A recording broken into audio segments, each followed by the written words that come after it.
Welcome to our session this morning. I think we've got just a terrific program put together for you. I want to start, of course, by thanking our sponsor for this session, the Catalonia World Region of Gastronomy 2025. I feel a little humbled, frankly, talking about Catalonian cuisine to a group like this. You don't need me to remind you that for the past quarter century or more, Catalan has been the epicenter of culinary creativity, really a revolution that is still reverberating around the world. So, however, this morning we're not really going to talk about molecular gastronomy.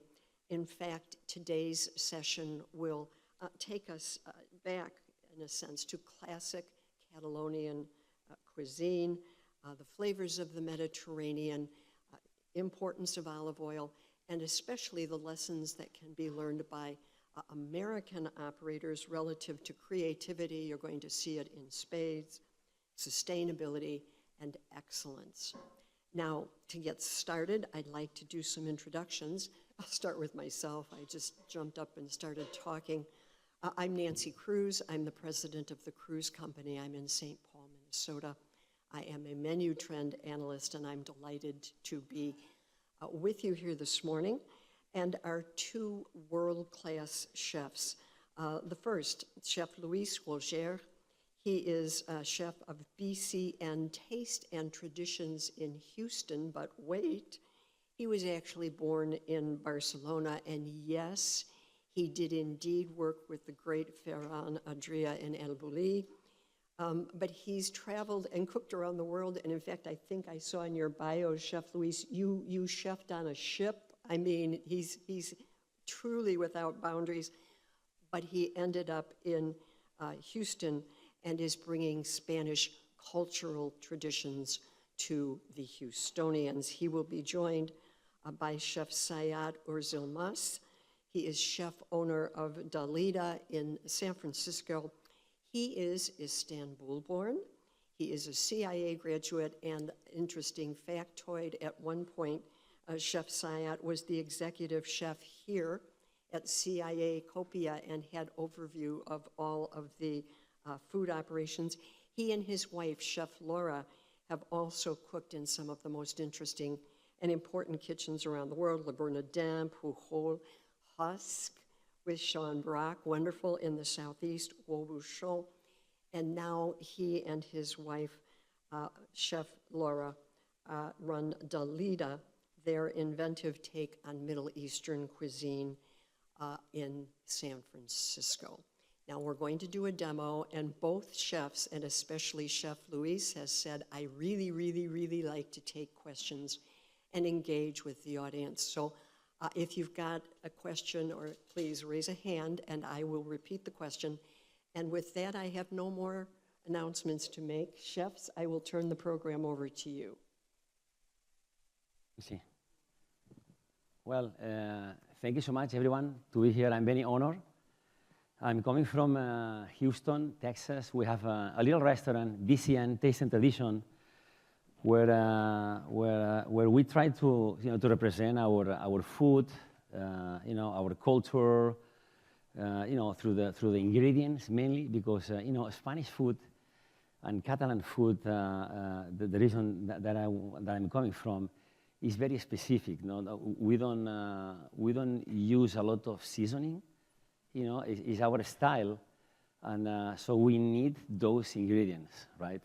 So we're doing a lot of effort in sourcing all these ingredients to deliver a top and first-class experience to all our clients, right? So I'm from Barcelona, Spain, and I just came here to share with you 3 recipes. We're using olive oil. I mean, just to throw you some data, at BCN we use around 10 or 12 gallons of extra virgin olive oil from Catalonia mainly every week.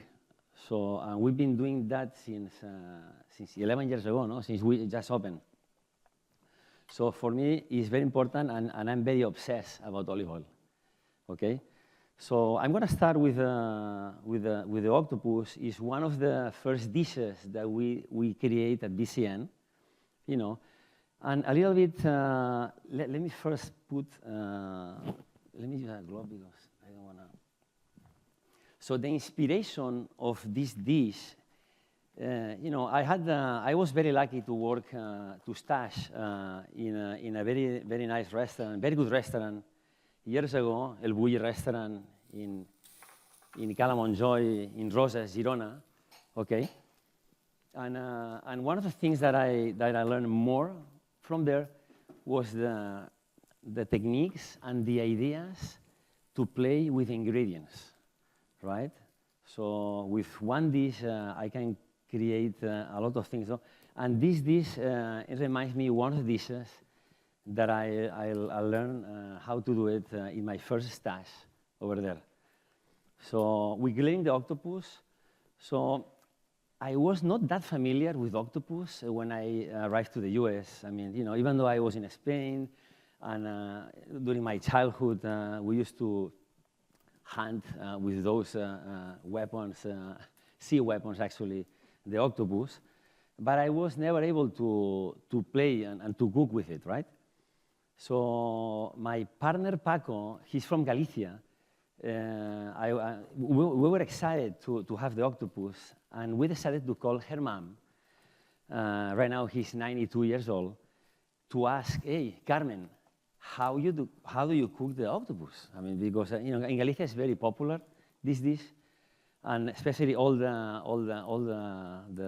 families, they know very well how to do it, even better than restaurants actually.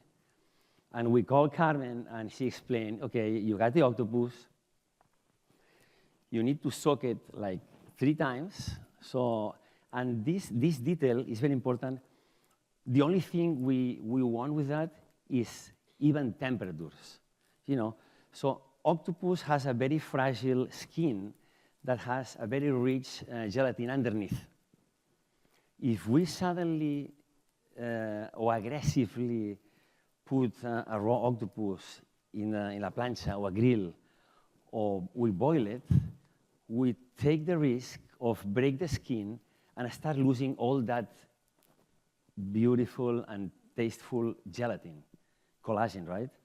So that's the reason why 1, 2, and 3. And then once the skin is used to this temperature, you can boil it for 20 minutes, okay? It's not necessary the lid on. Even though the octopus is going to start flipping over, no problem. The octopus cooks perfectly and equally, right? And then we turn off the heat, and we leave it for around 20 to 30 minutes, resting in that water. After that, we put it in a sheet pan and put it in the refrigerator for at least 12 hours.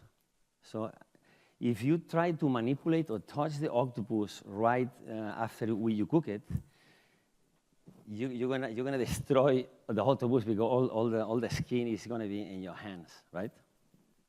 So it's very fragile, chef. Extremely fragile. So and because everything is collagen, right? Right. So you need to cool it down, Yep. in order to that collagen gets thick and you can touch it, right? Let me flip over the octopus. So octopus has kind of been on the brink here in the States on menus for a long time. If any of you are using octopus or thinking about it, please feel free to ask Chef Luis for tips, any questions. Again, just jump right in.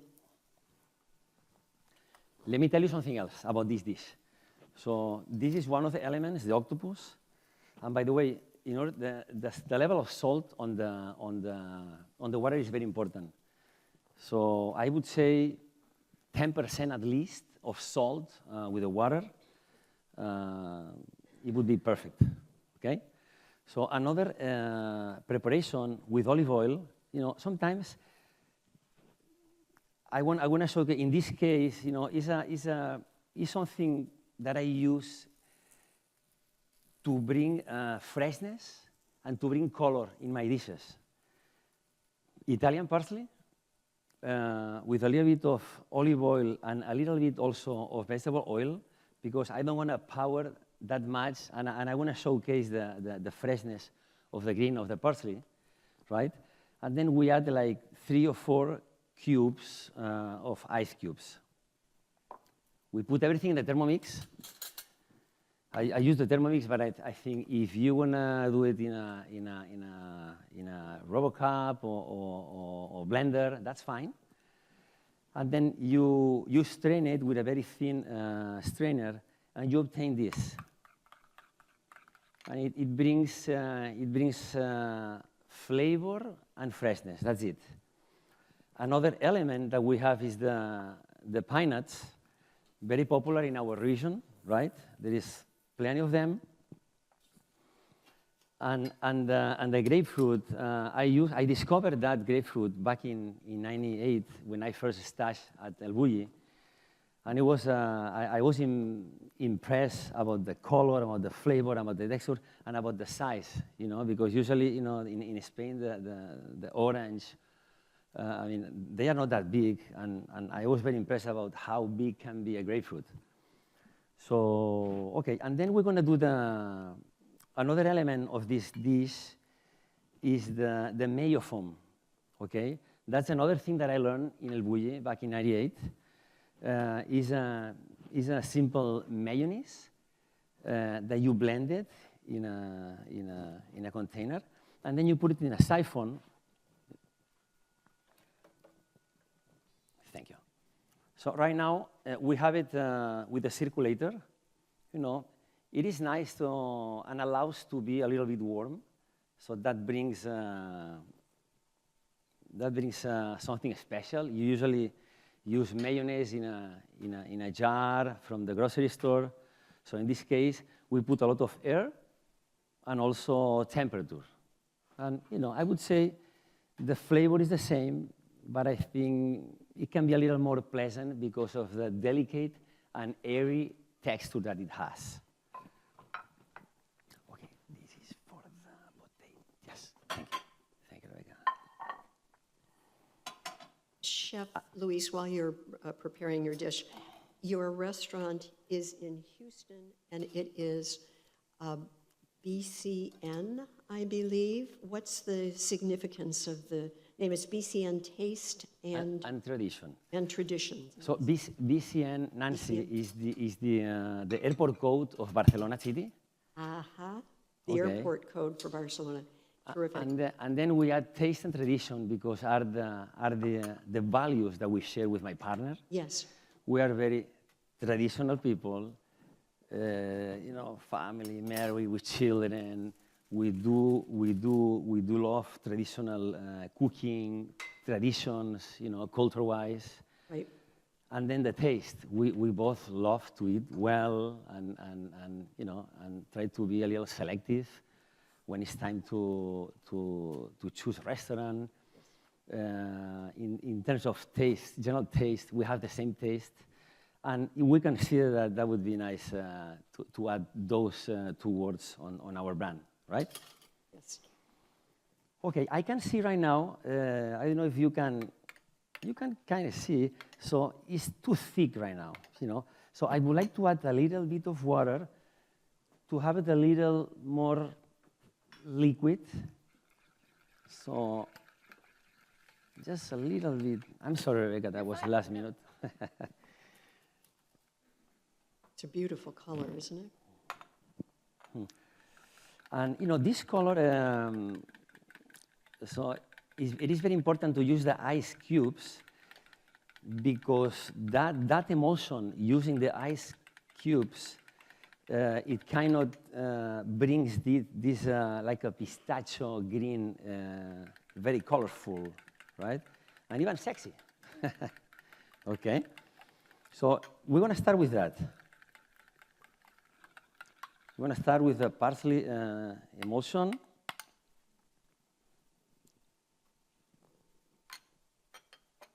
Okay. we're gonna add the pine nuts.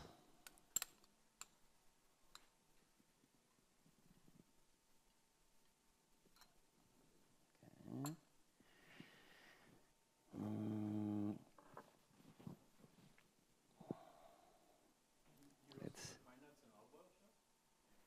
I'm sorry? You roast the pine nuts in olive oil and you keep them in olive oil?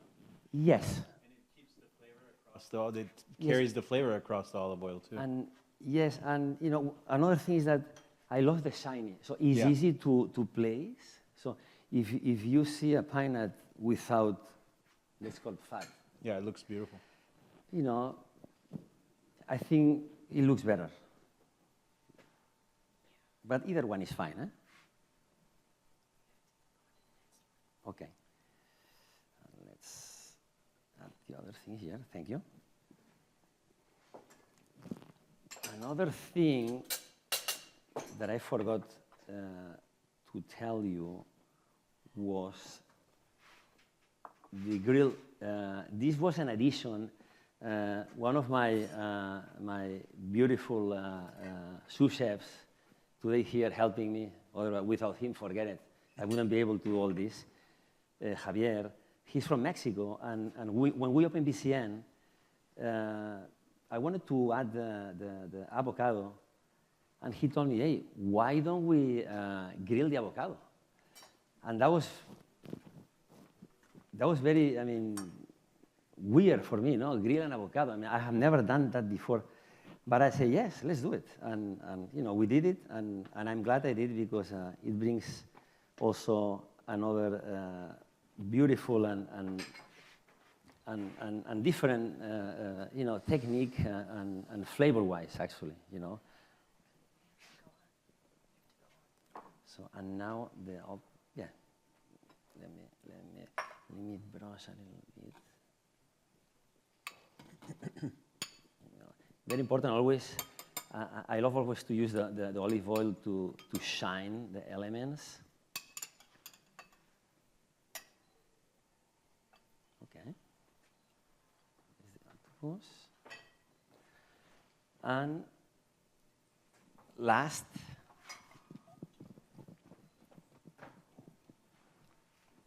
I'm gonna need a little bit of the foam, the mayo foam. And that's it. Gorgeous. Beautiful. Thank you, Chef Luis. It's everything we've been hearing about. It's color on the plate, its texture, its flavor. Very, very nice. Any questions, please, for Chef Luis? All right, in that case, we have one more dish from Chef Luis. Okay.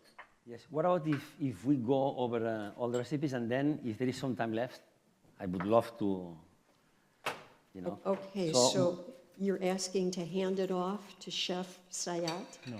Let's go on with another demo right now. Here. Oh, okay. Sorry, folks. So Nancy, I'm gonna do a very traditional dish, the patatas bravas, which is a very popular dish with potatoes, but in a different way. Another influence from my time as a stagiaire in El Bulli restaurant years ago. So we're gonna do a potato. Patatas bravas means it's kind of spicy potatoes, right? So we're gonna start. Nice. Thank you. Thanks so much, chef. Golden Yukon Gold potato. We cut. So do we have the oven on? Fantastic. So, yeah, okay. So I'm going to, potato, top and bottom. We use this cutter.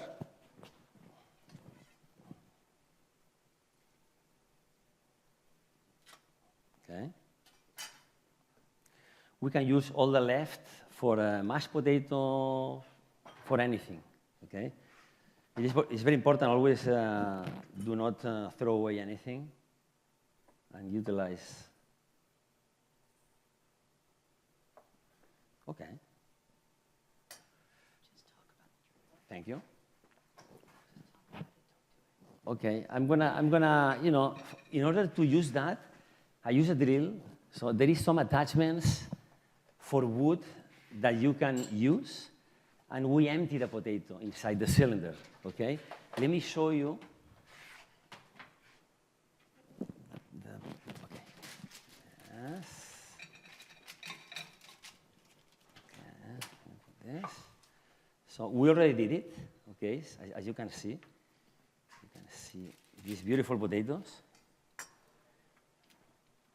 Okay, this one is broken. And they're poached already, chef? Yes. Great. So we feed the potatoes with olive oil and a little bit of salt, you know. That's so cool. It is very important to avoid them getting color. So because we're going to give them slightly colored golden brown in the oven, right? Okay, let me see this. I like this better. Okay. So let's put it 400, 4 or 5 minutes. And then, you know, we use and then we do alioli. Alioli is a very famous. I was very impressed when I came to the US, and the word alioli was all around. I would never thought that something that is very from our hometown, from Catalonia, it would be so popular around the world. Okay, so you know, we use liquid eggs in the restaurant. You can use regular fresh eggs, but we usually use the liquid eggs, pasteurized, for a safety purpose, right? Let me cut a little knife. Yeah. Just keep it there. Okay. And then we use I usually do a spicy oil made with chile de árbol or guindilla, which is a tiny dry chili from Catalonia as well, okay? Olive oil and smoked paprika from Spain as well, right? We're going to top also the patatas bravas with a little bit of caviar oil. Let me see.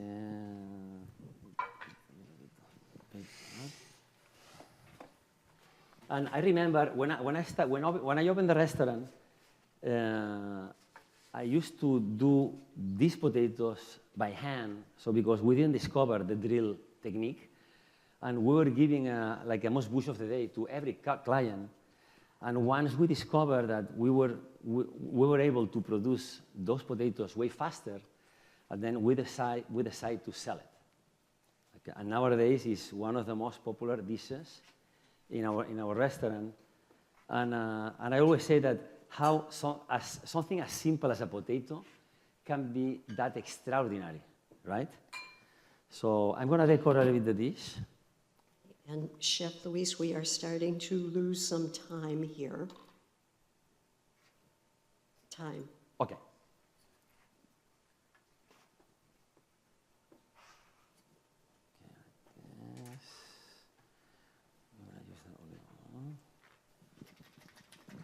Potatoes. Check the color? Yeah. Oh, no. I can crank it higher too if you like.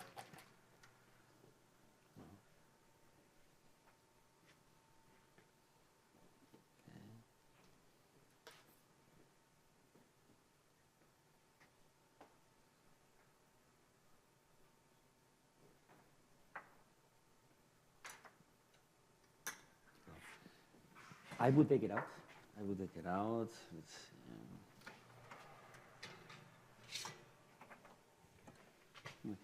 we can use also a salamander, you know, Right. to golden brown, you know, a little bit all the edge, right?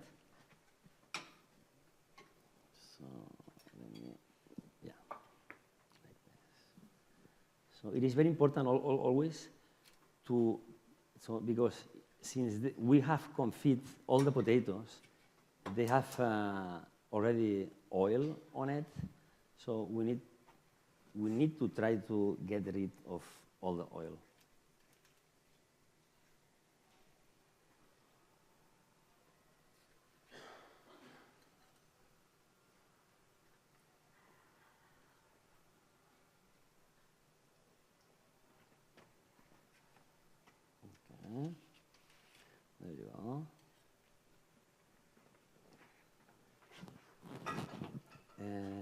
salt. A little bit of salt.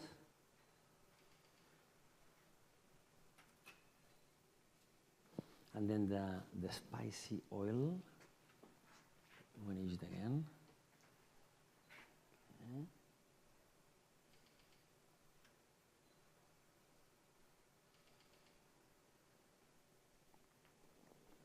Thank you. And then again the alioli. Thank you. Thank you, Rebecca. Okay.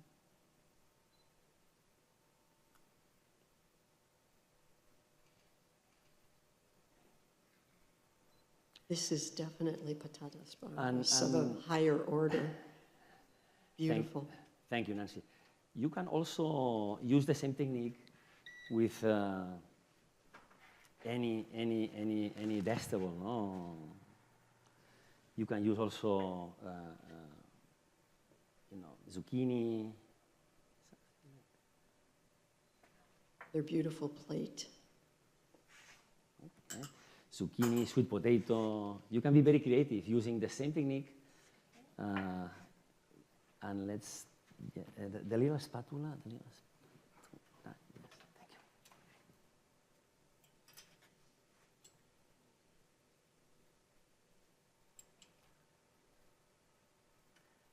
How a very simple potato can be something like. Is transformed. Yes. Questions for Chef Luis?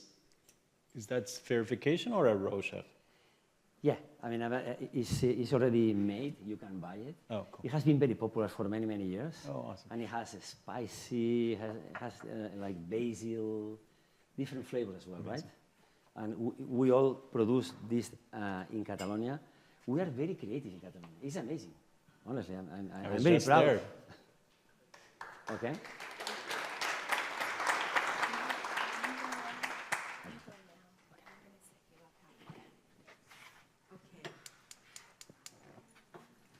I'll get back to my microphone to again thank Chef Luis and to introduce you formally to Chef Sayat Urzilmaz from San Francisco. And Chef, what are you up to this morning? Should I try to make up time or take my 25 minutes? No, you're going to be good. I'm going to be good? Awesome. I am good. Yeah, and I'm very excited to share this stage with Chef Luis. Thanks for the introductions, Yes. Nancy.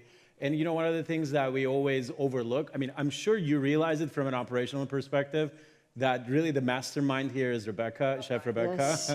Yes. So like when I walk on this Yes. stage, like I feel so comfortable because she knows the temperature, she knows where I'm going, she knows what I'm about to say. If I'm dropping a knife, she's hopefully not going to catch it, but it's a dance, that's right. So I'm really excited to be here. I am a little bit from closer away, if you will. My wife and I, who's also a chef, we just drove this morning about 50 minutes from San Francisco. We live in a national park site.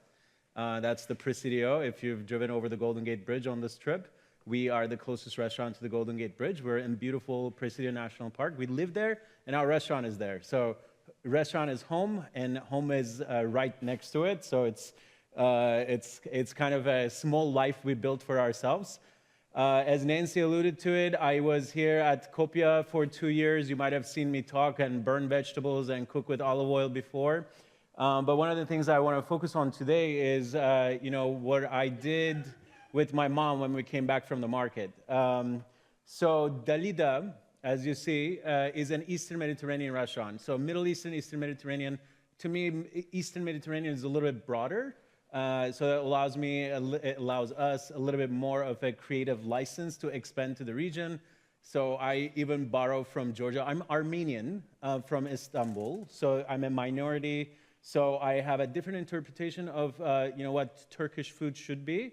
And I grew up listening to Greek, Bulgarian, Albanian, Armenian, all these languages, Hebrew and Arabic and Farsi, on the streets of Istanbul. So I always, as those languages disappeared, as the country became a little bit more conservative, I kept this vision of an Istanbul in my head that could have been. That one that celebrates all the cultures that have left a mark on this, iconic city of Istanbul, and basically something that doesn't exist in nature, if you will, but something that you can only recreate in your imagination and in a city of all possibilities, San Francisco. To me, it's one of the most forward-looking places. And then there's an amazing backdrop, right? So our farming community is incredible. I think Northern California, we are talking about Catalonia, but Northern California has some of the best produce and craftspeople in the world too, right? So I'm in love with this region. I'm in love with my wife, but she's also in love with this region. So we picked this. And we were CIA students, we worked in New York, and then we made a very conscious effort to pick a home for ourselves after traveling across the country and cooking. We couldn't afford to eat at a lot of the restaurants that we visited, but we basically did a stage trip across the country, 20 restaurants, and we picked San Francisco.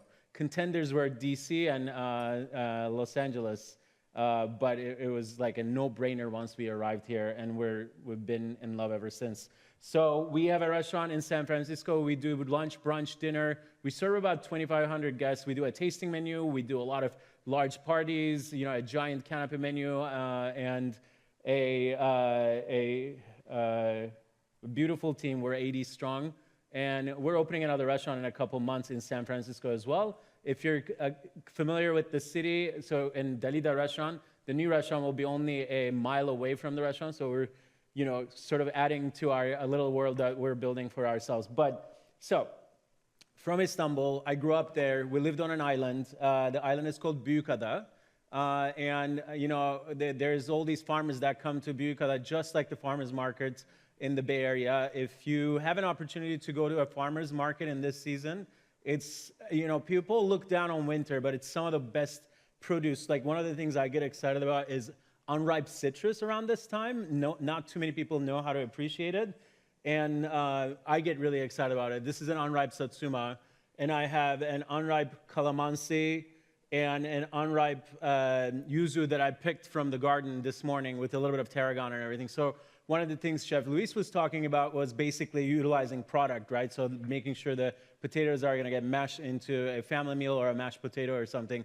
And that's what we're all about at Dalida too. Zero waste has always, we're in a national park site, right? So I have to basically embrace that mission, not just as a chef choice, but also as a sort of I'm in a national park. I have to abide by its rules, right? So I'm going to cook celeriac. And the reason I chose this is because it's one of the things I would get most excited about. So when we got home from the farmer's market so these little, you've shopped at a lot of stores where it's a common thread with developing countries, these shopping carts, right? So when you see a Ukrainian grandma shopping at a store or a Southeast Asian grandma shopping at a store, they have these little bazaar carts. My mom and I would pick up 2, we would fill them up, bring them home, and we would basically sort of lay out the whole spread on the table. And by the end of the day, we would not have just washed them, but we would also start preserving them and cooking them. So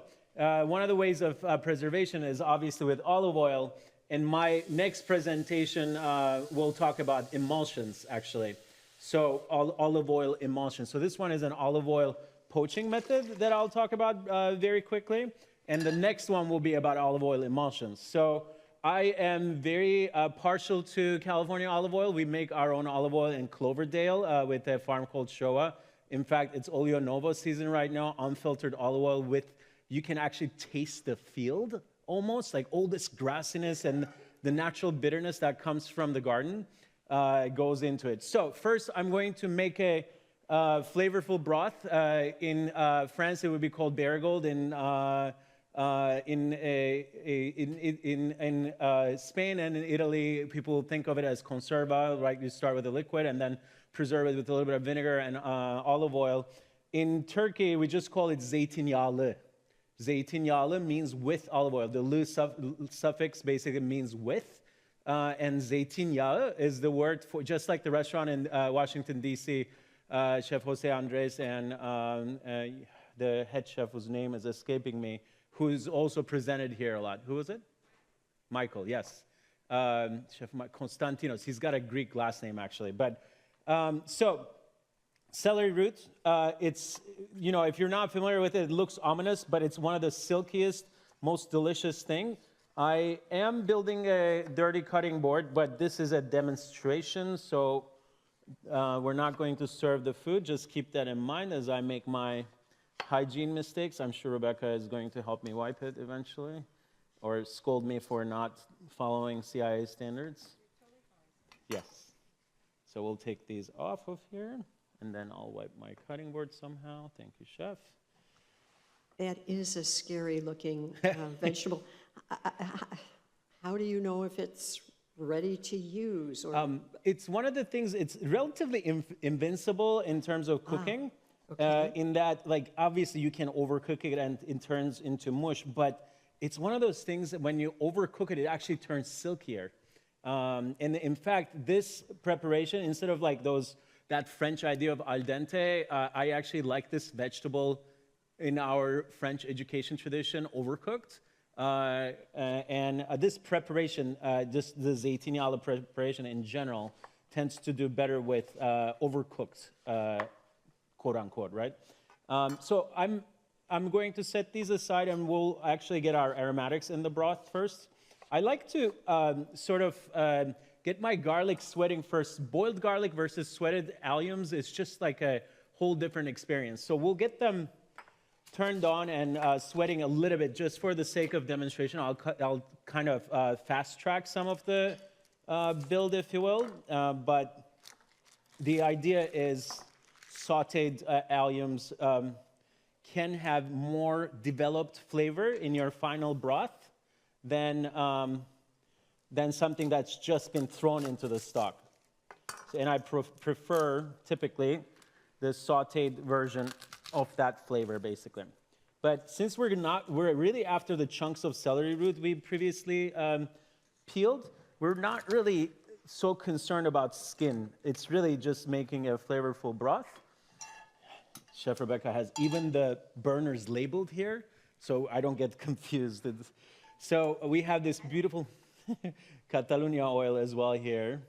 So we're just going to get some sort of sweating going until they're aromatic. Actually, I can be generous. I don't need to be. We're not really confying, but we're really after the activation of flavors. So we'll cut our onions to just so. You don't really want to melt your onions, but a little bit of surface area is wonderful. So our broth is, well, it's water right now, but let's start seasoning it. So one of the things I draw a distinction with, and with, you know, Islamic country cooking and sort of more Eastern traditions that don't have this restriction on wine is, you know, Turkey uses a lot of, Turkey, Iran, you know, other Middle Eastern countries use a lot of molasses to flavor things, or juices, but then you have alcohol and obviously in France and Italy. So I really don't have those same restrictions, but for this preparation, I'm really just using orange juice. So we'll add some of that orange juice as well, and we're gonna add the citrus that I was referring to earlier. So, and these just need to be cut up. Do you guys see this color? It's just, these satsumas are just turning sweet, and they have so much flavor. They're just incredible. So this is from a farmer friend of ours, Nick Petko, is a Bulgarian farmer in Davis. And I just brought these because, you know, product is amazing and product is part of our thing. And do you guys know what these are? Habanadas. So they don't have spice. So they have that tropical flavor, but they don't have the spice. So you get all the aromas from a habanero if you ferment it and use it in a vinaigrette or something. And it also is like a really good trick. We use it as a canapé right now at the restaurant as an amuse-bouche. And really people get a kick out, you're feeding me a pure habanero. But I like to just use it as a flavoring agent as well. So I picked, as I was referring to, a couple herbs in the morning, but we would really use the stems depending on the veggie. So I actually picked some oregano as well. And so these are all going to go in there. I chopped a fennel as well. You might have just seen it. I didn't talk about it, but so I thought I wasn't going to be able to find celery root this morning, and I picked up some fennel from our walk-in refrigerator. And I did that also to demonstrate that you really can use this preparation with any sort of vegetable. So Romano beans, they turn army green in this preparation, but it's one of the most delicious things that you can actually braise. Like green beans do really well as well. And this side is a little bit less interesting. We can show the pot actually if the camera can move there slowly. I'm done with the cutting board. So I put a little bit of salt, but I think it was too little. I'll actually taste my broth too, because this is really, like Chef was saying with the octopus, it's a cooking medium, and we actually cool it down in this liquid as well because the olive oil penetrates a little bit better, and then it becomes one, right? So this is a cook ahead thing, and that's one of the reasons. Yeah, more salt, but it's one of the reasons. But I'm already tasting the veggies in there. Thank you so much, Chef. And I would develop this a little bit further, take some of the things out, like the tarragon that's going to fall apart and stick to your vegetables that you want to serve pristinely. But for the sake of this presentation, we can call it a day. One of the things I want to do is actually get some orange peel too, because the idea was really before I got excited about all the citrus in the field, I actually wanted to make it about orange and celery roots, because the dish that I served yesterday, you might have had it in the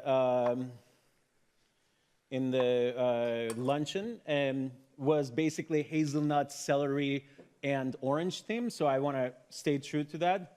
So we'll spray these little orange oil in here too. Maybe I made this a little too flavorful for the sake of this presentation, right? It doesn't really need to have all this jazzy components. So this is done too.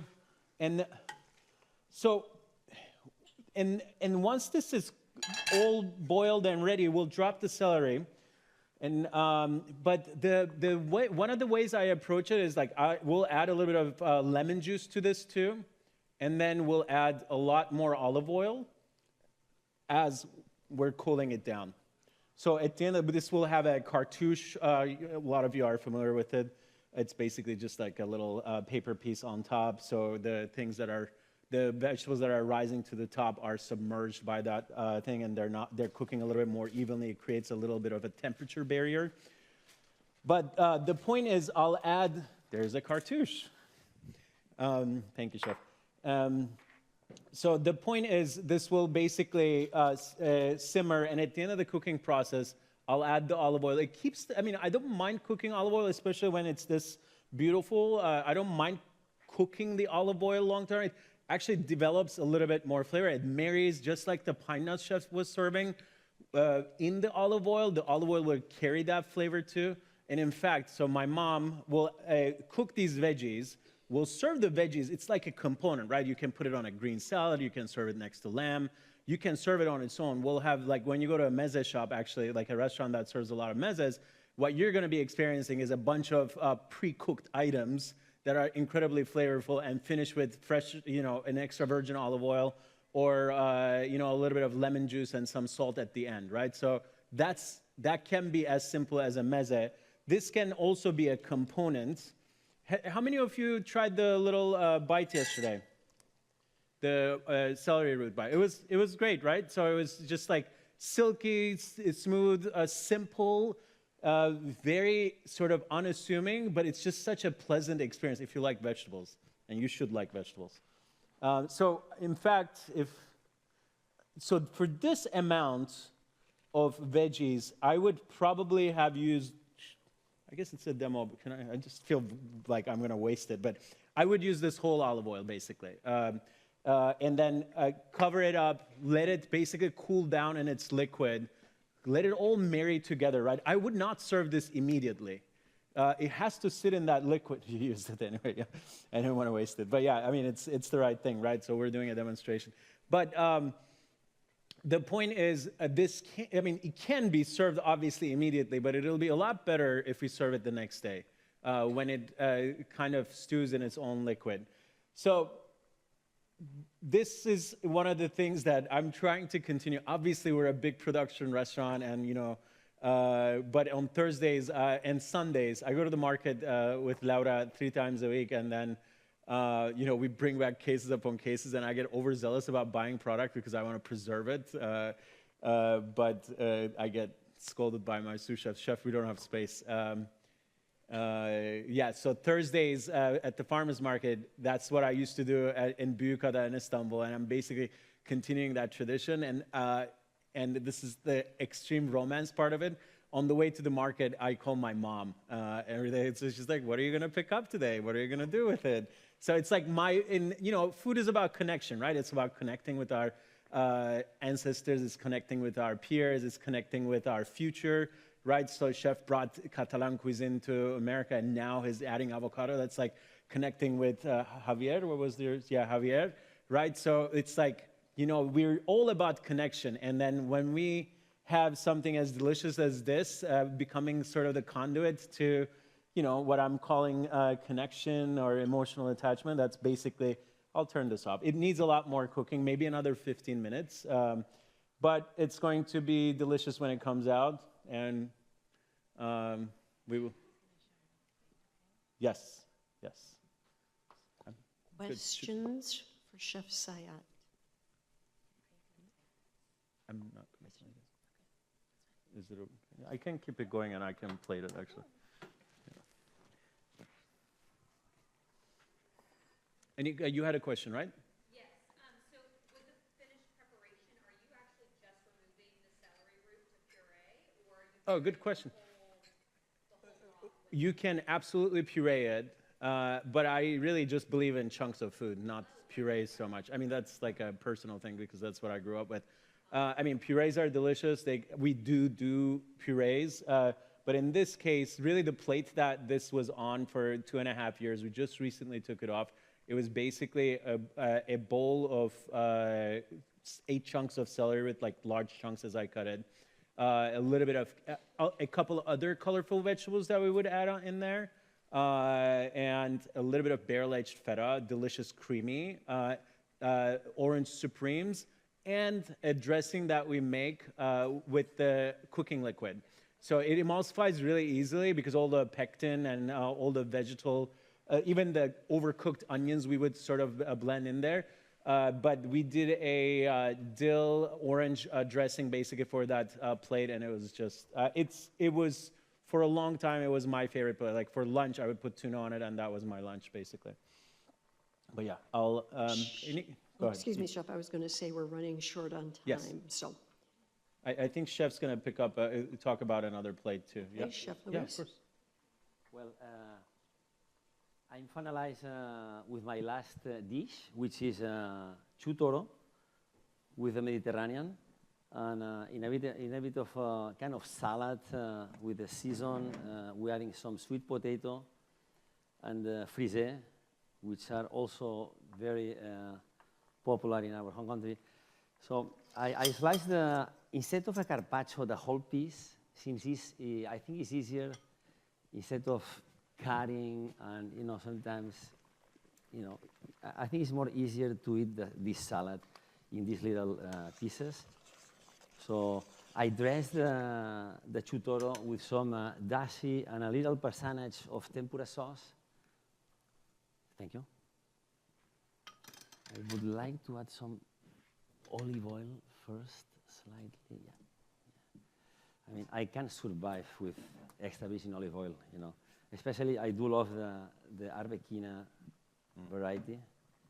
I mean, there are so many, no? We make Arbequina in Cloverdale too, Oh, yeah? actually. It's just so delicious. Oh my gosh. Yeah. Super. So, and then, I'm going to add a little bit of green onion, a little sear, right? Yes.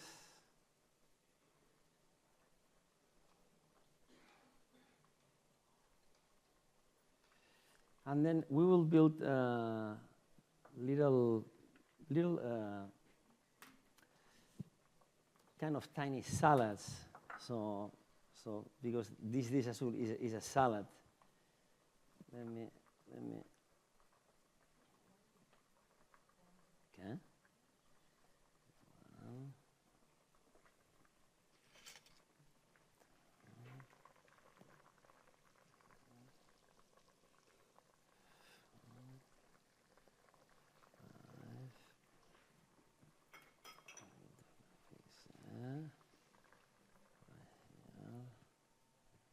Thank you, Rebecca.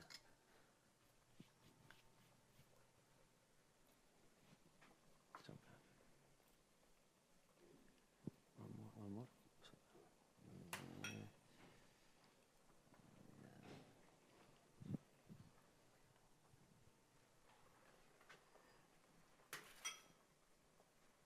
Pomegranate, which is also in season. Actually, at the end of the season, at least in Houston, I don't know here in California, but at the end of season already, little dice.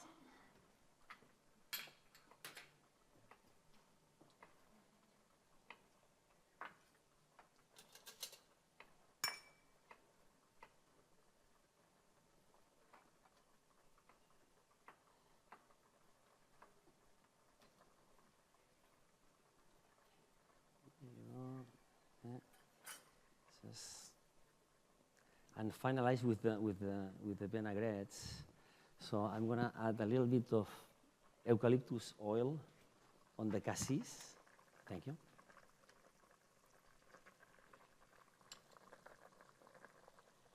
No. So it's very important, again, like the pine nuts, chef. So add oil, olive oil. You can have it with some flavor, only to make shiner your dressings or sauces, right? And adding some flavor as well.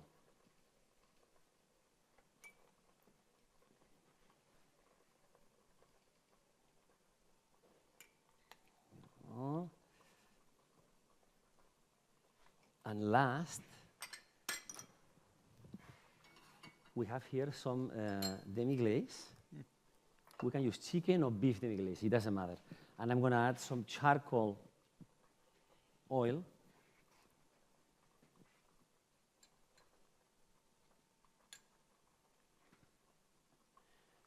Never stir, because precisely is what we don't want.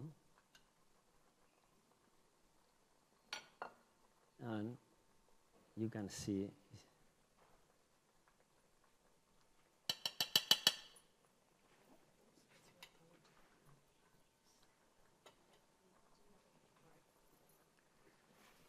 that's it. Gorgeous. So simple, seasonal, and good product. Not too much amount, at least in. And absolutely beautiful. A trifecta from Chef Luis. Ladies and gentlemen, please join me in thanking our chefs. Thanks again to Catalonia World Region of Gastronomy 2025 for their sponsorship. We are now going to a break, and we will see you back here for the closing presentation when I will be joining Chef Sayat at 11 o'clock. Thanks, everybody.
Welcome to Peanuts in the Plant Forward Kitchen. I'm Ashton Pelham. Today we're diving into performance nutrition, specifically how peanuts help fuel athletes at every level. I'm thrilled to be joined by Chef Tony, who is going to share some tips for athletes to stay fueled, focused, and ready to compete. Athletes push their bodies to the limit, so what they eat matters. I think you're going to share a recipe that can help with post-game or post-workout recovery. Is that right? Yes, that's right. I'm making a protein peanut butter smoothie. This smoothie is perfect for recovery. Peanut butter aids athlete recovery by providing a combination of protein, good fats, and other essential nutrients that help repair muscle damage, replenish energy stores, and reduce inflammation. Specifically, the protein content supports muscle repair and growth, while the good fats sustain energy and contribute to reducing inflammation and muscle soreness. Wow, Chef Tony, that was really informative. Can you tell me what else is in the smoothie other than peanut butter? We have some peanut protein powder that we're going to mix with some cocoa powder, and we're mixing it in a bowl because what'll happen is if we don't, sometimes it'll tend to clump around the sides of the blender. Okay. And then we also have some frozen bananas. Okay. So I'm going to put those in here first. And then we have peanut butter. Now, does it matter how much peanut butter? Is it to your liking? It's kind of to your liking. Okay. So like if you go too heavy, it'll tend to get really thick, but you can always add more oat milk if you need. We're gonna add in some vanilla extract. We're gonna pour our peanut powder and cocoa mixture on top. Wow. The last thing is we have some ice and we have some oat milk. And this is so easy. It's so fast to make. This is like you wake up late and you have to hurry. Which I so often do. Start it on low, make sure your button is on low, and then slowly increase it. Okay. All right. And then it nice is made. All right, and then we're gonna add the ice. Oh, wow. All right. And that's it. And that's it? That's it. That was super fast. Now, with all the training and the on-the-go lifestyle, this looks like a quick and easy way for athletes to get the fuel they need on the go. Yes, peanuts and peanut butter are an automatic go-to because it's shelf stable and helps you sustain your energy without crashing. Okay, well, let's give this delicious shake a try. All right, and cheers. Cheers. Yes. Delicious. This is amazing. Quick, easy, and on the go, full of protein and all the nutrients, huh? Absolutely. Wow, well, thank you, Chef Tony, for joining us today. Clearly, peanuts are a powerful player in any athlete's meal plan and a secret weapon for chefs who want to keep their teams energized and ready to win. Thanks for watching Peanuts in the Plant Forward Kitchen. I'm Ashton Pelham. See you next time. And Chef, before you go, I'm definitely gonna need this recipe.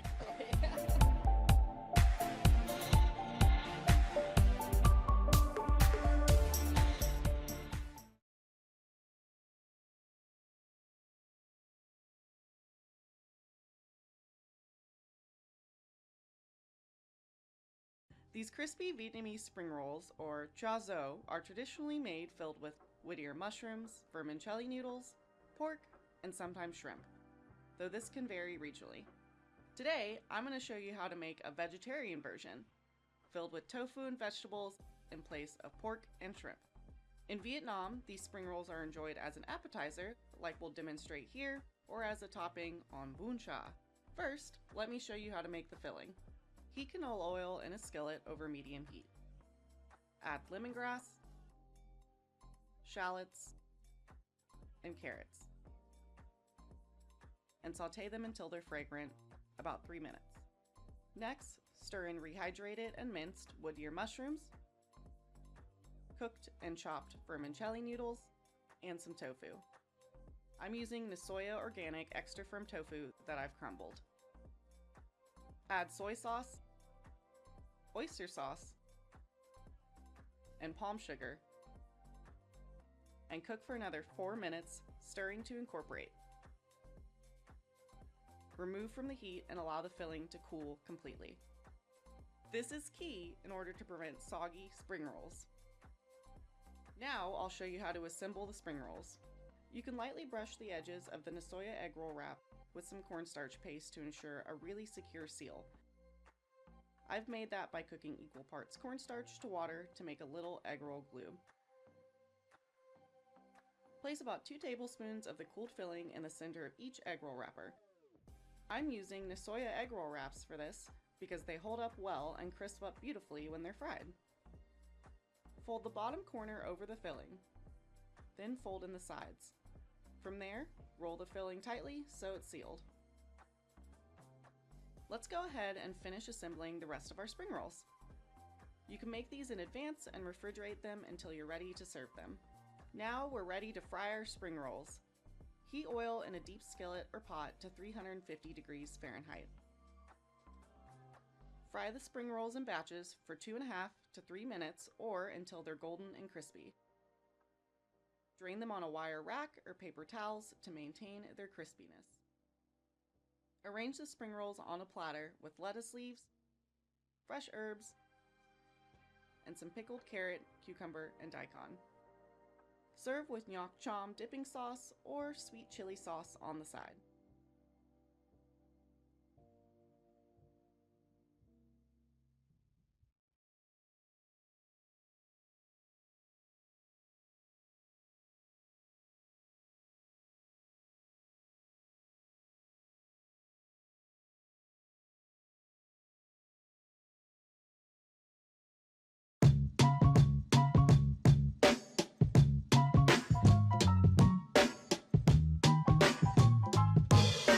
Hi, I'm Brandon Collins, Corporate Executive Chef for Unilever Food Solutions North America. And what we're gonna make today is a masa takoyaki. So if you think about the Japanese takoyakis, right, the beautiful little octopus balls that are topped with bonito and all this absolute deliciousness, we're gonna put a little bit of a Oaxacan spin on it. So first we're gonna make octopus that we're gonna poach in a nor caldo de vegetales broth with a little bit of cumin, garlic, shallots, lime, orange, and we're also going to use some allspice. Really cool thing about allspice that I learned during our time there in Oaxaca was they used it for black pepper, right? Black pepper wasn't prevalent, so they would use allspice as that sort of seasoning, which is really cool. So trying to make sure that that gets into the flavor profile as well. And then after we poach that, we're going to make a takoyaki batter, but we're going to use masa instead of whole wheat or wheat flour that is then drizzled with a lime and cilantro aioli utilizing Hellmann's Real Mayonnaise. And then we're going to top it with a squash blossom and hoja santa slaw. It's gonna be exciting. Can't wait to get started. All right, so now we are going to make the poaching liquid for the octopus. So we're gonna start with about a tablespoon of vegetable oil or olive oil or whatever oil you have, avocado, whatever you wanna use. And then we are going to add our shallots. So these are just sliced shallots. We're just gonna throw those in there. We don't really wanna get any color or anything on them. We're just trying to sweat them out a little bit. We have some whole garlic cloves as well that we're just gonna throw right in there as well. And then we're also going to add our whole spices. You can do these, if you have them whole, we're gonna add them now. If you're using them ground, we're gonna add them a little bit later in the process. But all of our allspice and all of our coriander,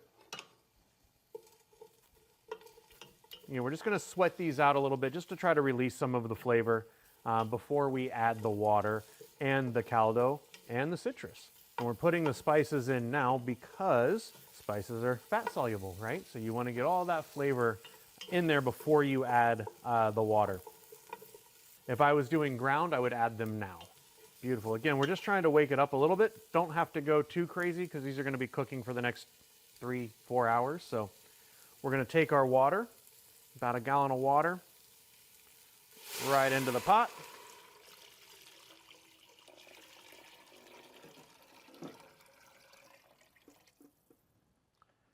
We can turn the heat up a bit, and we're gonna add 1 cup of the caldo de vegetales. Nice level cup. Put that right in. Stir that up. Now as that comes up to a simmer, we are also going to add some orange and lime juice. Squeeze them, drop them in. Squeeze them and drop them in.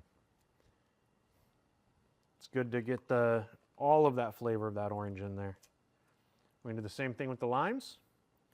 Squeeze and drop. Then what we're gonna do is, once this comes up to a simmer, we're gonna turn it down and then we're going to add our octopus to it and we're gonna let that slowly simmer for about 3 to 4 hours actually, just until it's tender and beautiful. So it's come up to a boil. We're gonna turn this down now to a simmer, and then we are going to slowly dump in our octopus.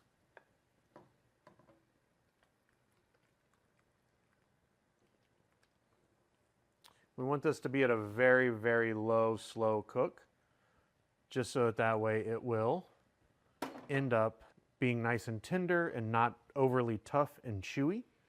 So we're going to let this go low and slow again for about 3.5 hours until it's nice and tender. And then we're going to cool it down in its liquid. And then what we're going to end up doing is whenever we go to use it, we're going to take that liquid and use that to make our batter. All right, so our octopus is cooled down. We've removed it from the liquid. We've reserved that liquid. We're going to set this aside for a little bit later on in the recipe. What we're going to do now is we're going to make our batter. So we have our 4 whole eggs that we're going to put into the bowl. We're going to whisk those up just until they're combined. You don't have to really add a ton of air to them. Make sure they're broken up. All right, now we're going to add our poaching liquid. All right, this has got the citrus, the coriander, the onion, all of that octopus flavor in there as well.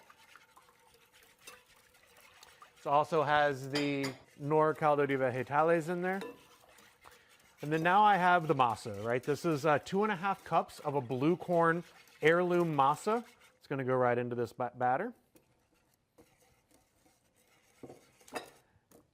And because we're using a good high quality masa, we may have to add a little bit of liquid to this to adjust it as it starts to thicken and absorb all of that water.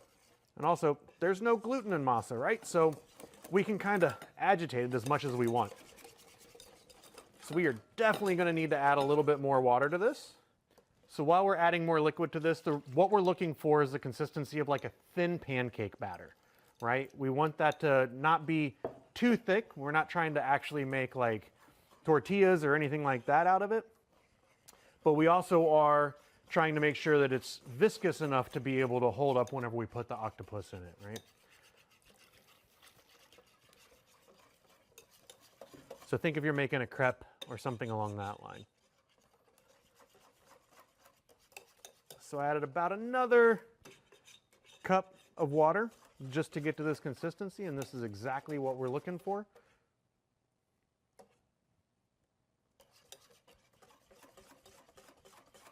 All right. All right, now we're going to chop up the octopus, right? It's chilled, it cooled down in its own sort of court bouillon.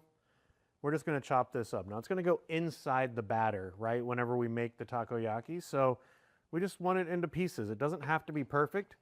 We're not looking for anything super crazy, but we do want to make sure that it gets chopped up so that way it does actually fit inside the balls themselves. We're going to turn it around, and we're just only going to chop up what we need, right? The rest of it we can reserve for later as we need it. We just want to make sure that we get a decent enough size that it gives you good texture. So right around this. You don't need anything crazy. It doesn't have to be perfect, right? It's going inside the dough ball. So I think that's all we're going to need for one batch. All right, so now we're going to chiffonade some hoja santa. So the holy leaf, it's in a lot of dishes in Oaxaca, and what they do is they usually put it in the tortillas themselves. Has kind of an anise, root beer, sassafras sort of flavor. It's also known as the root beer leaf as well. So just like you would any other green, you're going to remove that sort of stem as much as you need to, and then we're going to lay it out. It smells like root beer. It's absolutely amazing. Just going to roll them up, and we're going to chiffonade these. Just like you would basil or anything along that line. You want to do this as close to when you're getting ready to use it as possible, right? Because at the end of the day, like all greens, they will start to bruise. Using a sharp knife also is of benefit. If you can't find hoja santa, you could easily use fennel fronds. You could use actual just pieces of fennel as well. But yeah, take all of this, put it right in the bowl. Now we're going to make a cilantro lime aioli. We're going to do it real quick utilizing Hellmann's Reel. And so we're going to do a 1/2 cup of mayo, the juice of 1 lime, Make sure we get all that juice out of there.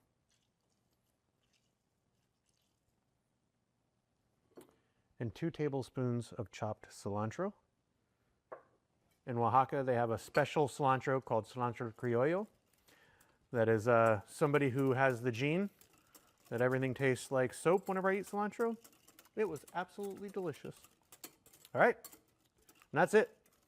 Super simple aioli that's going to be a drizzle for our takoyaki. So we're going to spray the takoyaki maker.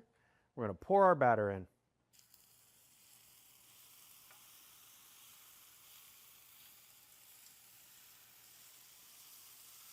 Now we're going to put our octopus in.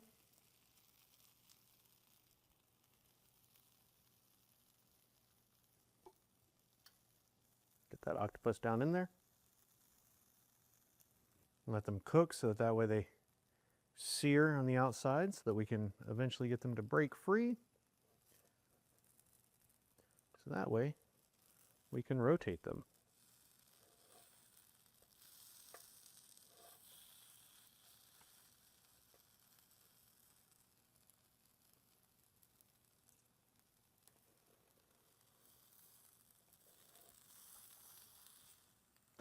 Just keep rolling them around till you get the color that you're looking for, that nice sort of golden. They're not always going to be perfect. You do want to make sure they're cooked all the way through. So leave them in there for a little while. Nice and golden brown. That blue masa looks really cool. And the ones that aren't super pretty, Scooby snacks for the staff. There we go. So we have our blue corn masa takoyakis ready to rock and roll. And now we're going to garnish them. So we're going to take some squash blossoms, right? Think of like bonito flakes and the way that they react with the takoyaki. So we're going to do the same thing. We're going to remove that stem. And we're going to kind of tear them into pieces, right? So we're going to have that. And we have our hoja santa as well. So first, we're going to drizzle our cilantro lime aioli over the top. Don't be shy. It's delicious. Take some of these beautiful squash blossoms, kind of lay them throughout the top, use them as a wonderful flavoring agent as well. And then we're going to take some of this hoja santa, this root beer leaf, beautiful, the anise, the root beer, the sassafras flavor. And there we go. Our blue corn masa takoyaki with cilantro lime aioli, topped with squash blossoms and hoja santa.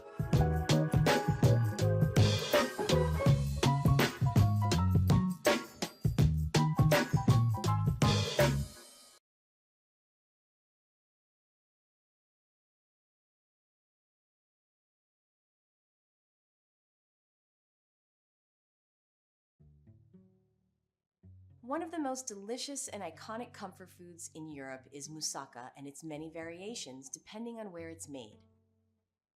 Moussaka is cousins with shepherd's pie and is a layered eggplant or potato-based dish, often including ground meat, tomato, and a top layer of custardy bechamel sauce.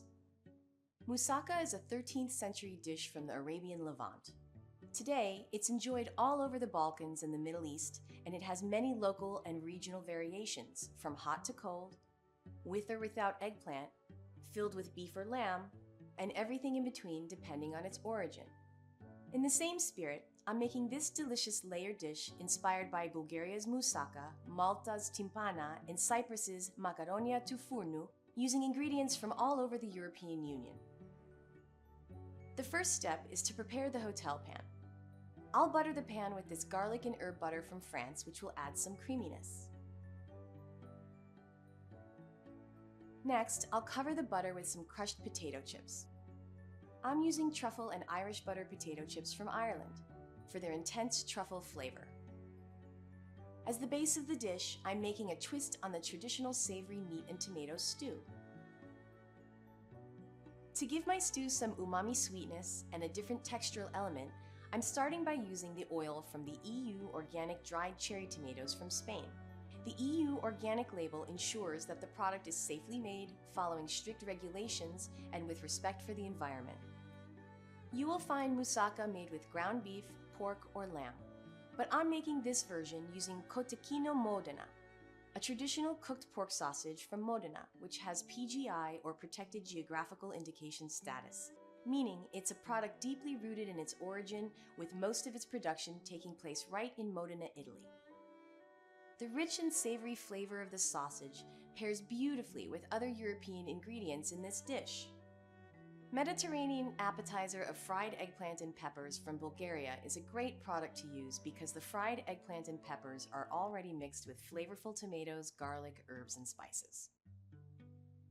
Add the dried cherry tomatoes. Red onion preserve from Romania adds a sweet and savory flavor.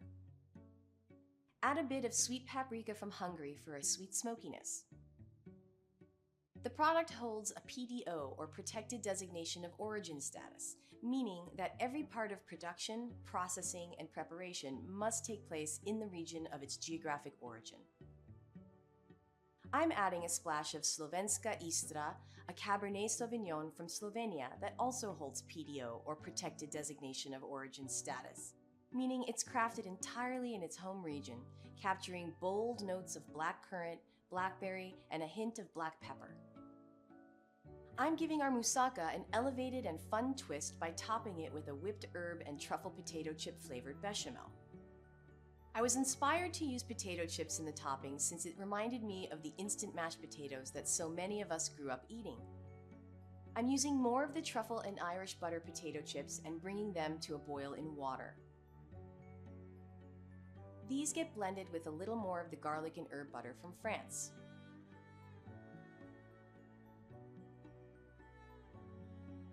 Pour the stew into a prepared pan.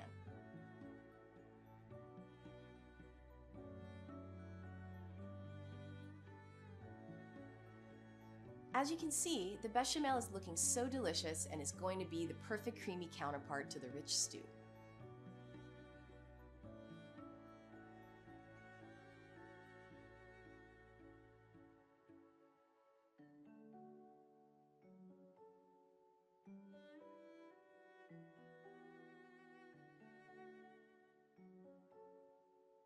I also added a crispy garnish of crushed potato chips, a sprinkle of Portuguese sea salt,